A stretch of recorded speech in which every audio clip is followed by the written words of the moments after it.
opposition needs special attention of you, sir. मतलब आप समझ लें कि जो एक मिनिस्टर बात कर रहे हैं उससे मुझे आधा टाइम भी देंगे तो मेरी बात ख़त्म हो जाएगी. तो sir, today I'm going to discuss the most two important sensitive issues. इस वक्त मुल्क को जो सबसे ज़्यादा sensitive issues दरपेश हैं, मेरा ख्याल है हमें उन पे बात करनी चाहिए और इसी तक महदूद रहना चाहिए. सर, सबसे पहला इशू जो है, जो मैं समझता हूँ इस मुल्क का सबसे पहला इशू है, वो है गरीब की महंगाई. जो गरीब इस वक्त महंगाई से मर रहा है सर, उसके लिए हमें सोचने की सबसे पहले ज़रूरत है, जिसको हम इग्नोर कर रहे हैं. मैं आज एक अपील करना चाहता हूँ अपने चीफ जस्टिस साहब से कि अगर वो सुओ मोटो लेना भी चाहते हैं और उनको बहुत शौक है, तो खुदा के लिए गरीब की महंगाई पे सुओ मोटो लें. मैं उन्हें यह कहना चाहता हूं कि कोई बेंच कॉन्स्टिट्यूशन करना चाहते हैं अपनी मर्जी का, तो he should constitute a bench according to his will और उनकी मंशा के मुताबिक, बट वो कॉन्स्टिट्यूट करें महंगाई खत्म करने के लिए.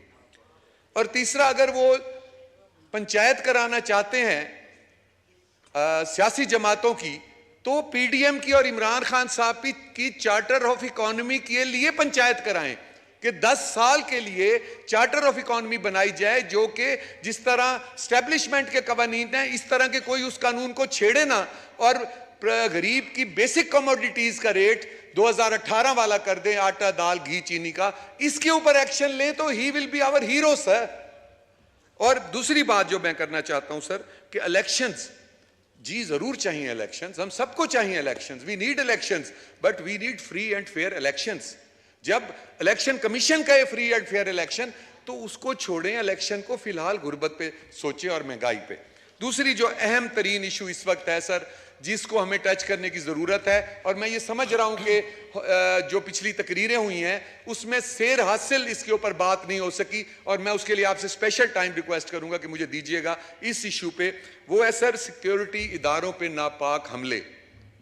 सर, ये हमले सिक्योरिटी इदारों पे नहीं हो रहे, ये हमले पाकिस्तान की बका पे हो रहे हैं. ये हमले वो फोर्सेस कर रही हैं जिन्होंने सर कॉन्स्पिरेसी कर रखी है कि जिस तरह ईरान, इराक, सोमालिया को प्रेशराइज करके इन्होंने फौज को दीवार से लगा के और वहां उन लोगों को इन्होंने भूख के हवाले कर दिया है, यहां भी फौज को प्रेशराइज करके हमारे एटॉमिक असासों के पीछे जो लोग हैं वो अपनी साजिश पूरा करना चाह रहे हैं, और उनके आलाकार भी हम बने हुए हैं. सबसे बड़े दुख की बात यह है. तो मैं ये कहना चाहता हूं कि इस वक्त सिक्योरिटी इदारों पे हमला करने वाले लोगों को जो तहफ्फुज दे रहे हैं, मैं उनसे रिक्वेस्ट करता हूं, I am myself a lawyer sir, I want to request the chief justice of Pakistan कि जो जज उन लोगों को सपोर्ट कर रहे हैं जो सर इस मुल्क के सिक्योरिटी के इदारों के दुश्मन हैं, जो इस मुल्क की तरक्की की राह में रुकावट हैं, जो हर रोज एक नया इशू उठाते हैं, कभी धरना, कभी इलेक्शन पोस्टपोन, कभी कोई ऐसा काम करते हैं कि रोज डॉलर बढ़ता जा रहा है, इकोनॉमी बढ़ती जा रही है. उन लोगों की सपोर्ट करना खुदा के लिए छोड़ दें. उन लोगों की सपोर्ट यहूदियों की सपोर्ट है, उन लोगों की सपोर्ट इंडियंस की सपोर्ट है, खुदा के लिए वो छोड़ दें. मैं खसूसी तौर पे रिक्वेस्ट करता हूं. और आखिरी जो मेरी बात है कि सिक्योरिटी इदारों पे हमला करने वाले जो हमारी नई नस्ल अब पैदा हो गई है sir, we need to educate that new generation. इस वक्त हमें जरूरत है कि उस नई नस्ल को हम एजुकेट करें. उस नई नस्ल को मैं 2 मैसेजेस देना चाहता हूं sir. My first message is कि abusing armed forces is like spitting on your own face. मैं ये मैसेज देना चाहता हूं नई नस्ल को कि अगर आप आर्म्ड फोर्सेस को अब्यूज करते हैं तो आप अपने ऊपर थूक रहे हैं. Message for some misguided Pakistanis, don't act like Indians. I want to give them a message, don't act like Indians. Just respect Pak armed forces. Don't cross the red line, please. Sir, मैं थोड़ी सी रोशनी Pakistan army के हालात पर देना चाहता हूं. 1947 से कयाम पाकिस्तान से लेके सर 25 साल हमने ठोकरें खाई.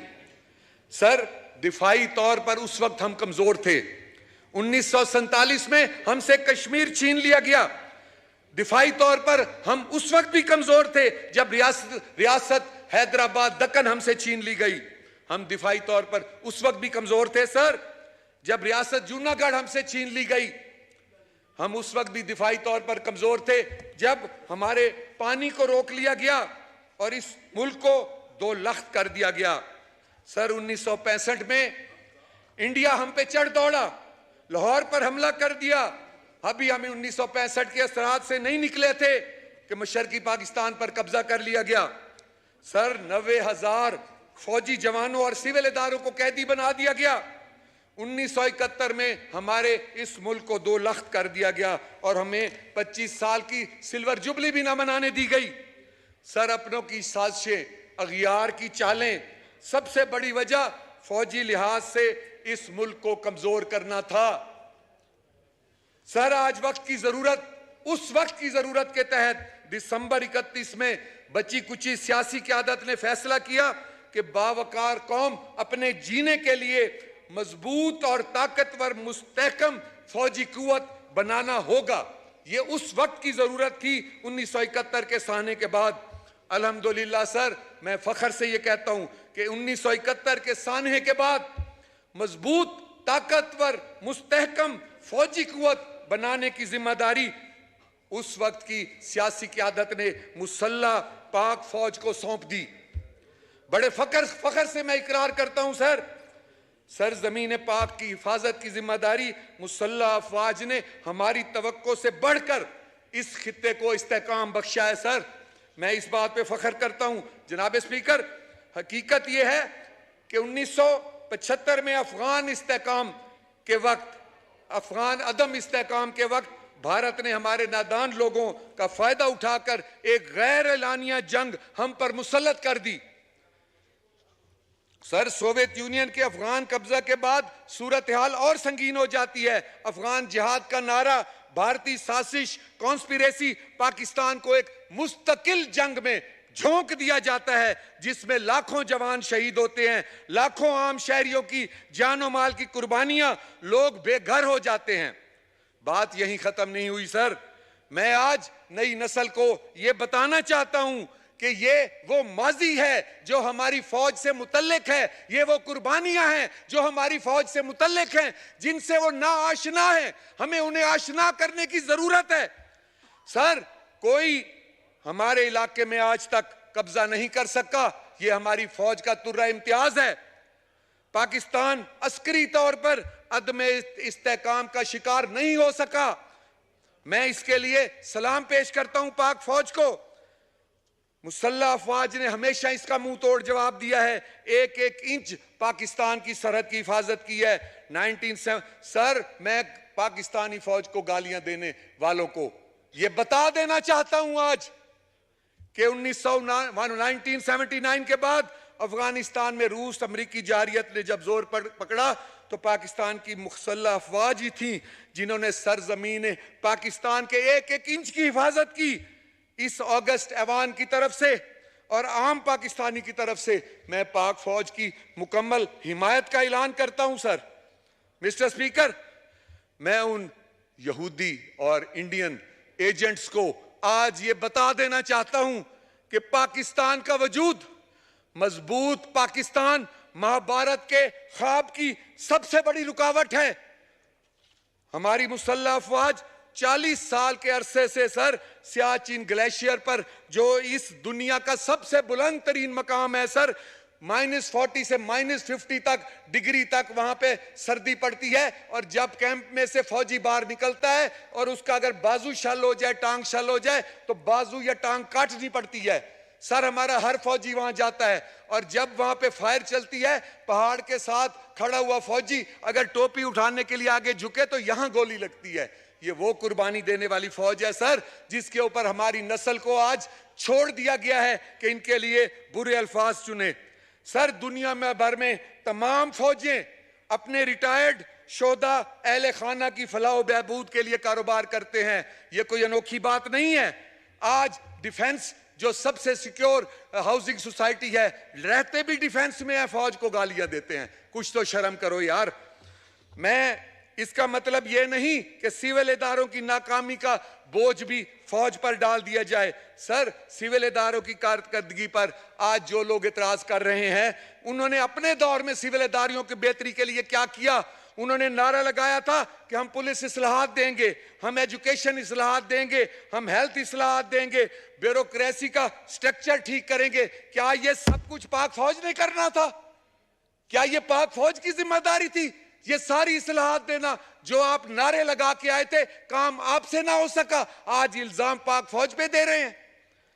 सर, मैं बैरूनी झंडे वालों के ऊपर, आज जो बैरूनी झंडे पे काम करते हैं, मैं उनको शरेआम ये मैसेज देना चाहता हूं कि पाकिस्तान के दिफाई मकासद के लिए दरकार हर किस्म का असला, जंगी जहाज, तोप, टैंक, गाड़ियां, न्यूक्लियर वेपन, मिसाइल खुद बनाकर हमारी पाक फौज ने अपना लोहा मनवाया है।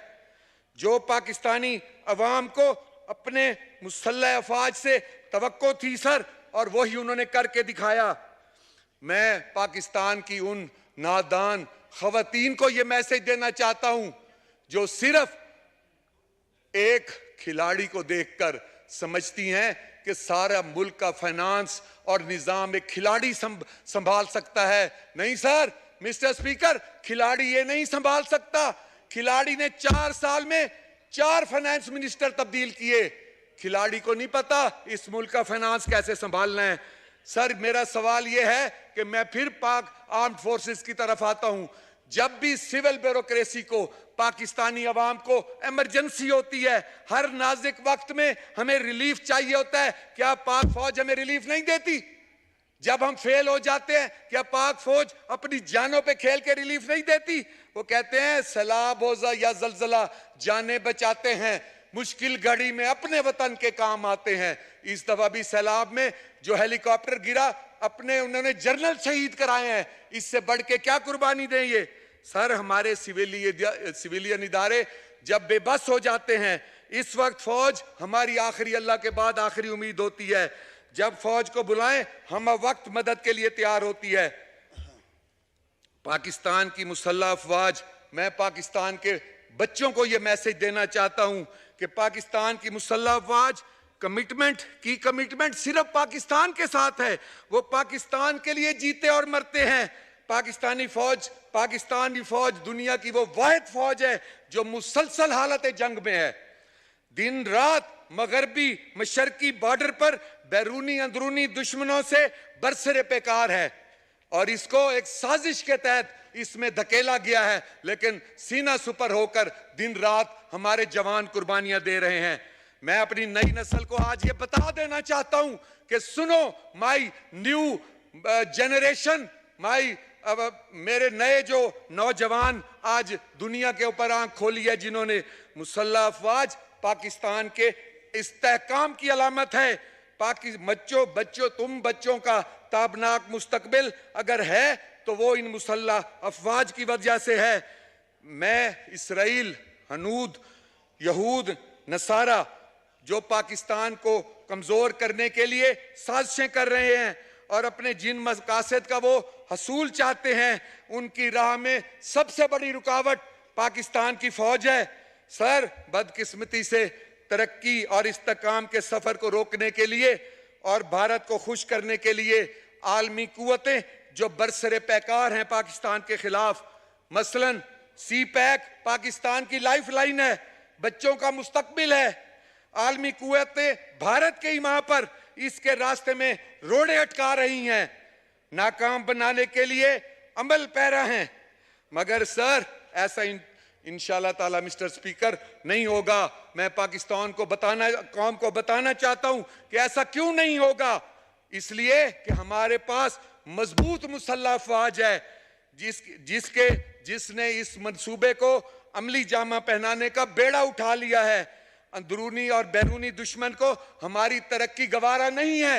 इसमें अंदरूनी दुश्मन कौन है? आप जानते हैं अच्छी तरह। जिसने सी पैक को पिछले 4 सालों में रोका वो कभी पाकिस्तान का दोस्त नहीं हो सकता। जिसने सर यहां पे एक लंदन में एक यहूदी इलेक्शन लड़ रहा है और एक पाकिस्तानी सादिक खान लड़ रहा है, जिसने यहूदी को सपोर्ट किया वो कभी पाकिस्तान का पैट्रियट नहीं हो सकता। सर दुश्मन सर जो है वो हमारी तरक्की उसको गवारा नहीं है। मुसल्लह फौज पर हमला आवर है और आज हमारे चंद नादान नौजवानों और खवातीन की को बहला फुसला के वो ये कर रहा है। Sir social media, electronic media, international forum मुसल्लह अफवाज के खिलाफ प्रोपोगंडा और आलाकार जो बना हुआ है, हमारी नई नस्ल जो है सर उसको होश के नाखून लेने चाहिए। सर कल खान साहब ने, मैं आप एक बात बड़े अफसोस से कहना चाहता हूं कि जमान पार्क में 9 मई के हंगामे के लिए खान साहब ने वहां पे गायबाना नमाज जनाजा का इनकाद किया। सर मैं आपको गौर से ये आपका mister speaker, I need your special attention on this issue कि उन्होंने गायबाना नमाज जनाजा का इनकाद किया, जबकि आज तक हमने नहीं सुना कि कोई एक भी पीटीआई का रुकन कोई अल्लाह को प्यारा हुआ हो। अगर सर अल्लाह को प्यारा हुआ होता ना, ये उसकी बॉडी उठा के ना पूरे मुल्क में फिर रहे होते। एक कोई ऐसा वाकया नहीं हुआ और फिर उसकी गायबाना नवाज जनाजा, और इस बात का ये सबूत है कि वो गायबाना नवाज जनाजा एक फ्रॉड था, क्योंकि इमरान खान साहब ने खुद जमान पार्क के अंदर बैठे थे, बाहर गायबाना नमाज जनाजा में शिरकत ही नहीं की। कहते होंगे मैं किसको दुआ दूं जाके, वो तो फौत ही कोई नहीं हुआ, किसका गायबाना नमाज जनाजा पढ़ूं। तो वैसे भी अगर कोई ऐसा होता भी सही तो मैं उनके जो हैं फॉलोअर्स उनको ये बताना चाहता हूं कि जो तुम्हारे गायबाना नमाज जनाजा में नहीं आता वो तुम्हारा लीडर कैसे हो सकता है? वो यहूदियों का लीडर तो हो सकता है, इंडियन का लीडर तो हो सकता है। सर हमारा फैसला वक्त ने सच साबित किया, हम 20 मुजाहिदों का फैसला। आमतौर पर हमारी ये बात बहुत से लोगों पे भारी पड़ती है। हमारे 20 लोगों का फैसला आज मुल्क और कौम पे ने साबित किया इस वक्त ने कि वो हमने उस वक्त भांप लिया था कि ये इदारों के दुश्मन हैं, ये पाकिस्तान के दुश्मन हैं। हमें समझ आ गई थी, हमने इसलिए छोड़ा।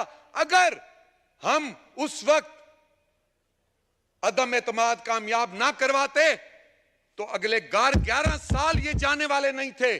और इनकी ये डील थी कि पाक फौज को दीवार से लगाकर हम एटम बम भी उनके हवाले करेंगे।